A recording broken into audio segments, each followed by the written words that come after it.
நற்செய்தி வாசகம். இம்மையில் சொத்தை 100 மடங்கும் மறுமையில் நிலை வாழ்வையும் பெறாமல் போகார்.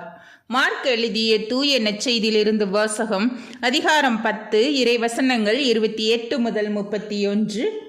பேதுரு இயேசுவிடம், பாரும், நாங்கள் எல்லாவற்றையும் விட்டுவிட்டு உம்மை பின்பற்றியவர்களாயிற்றே என்று சொன்னார். அதற்கு இயேசு, உறுதியாக உங்களுக்கு சொல்கிறேன், என் பொருட்டும் நற்செய்தியின் பொருட்டும் வீடுகளையோ சகோதரர்களையோ சகோதரிகளையோ தாயையோ தந்தையையோ பிள்ளைகளையோ நிலபுலன்களையோ விட்டுவிட்ட எவரும் இம்மையில் 100 மடங்காக வீடுகளையும் சகோதரர்களையும் சகோதரிகளையும் தாயையும் நிலபுலன்களையும் இவற்றோடு கூட இன்னல்களையும் மறுமையில் நிலைவாழ்வையும் பெறாமல் போகார்.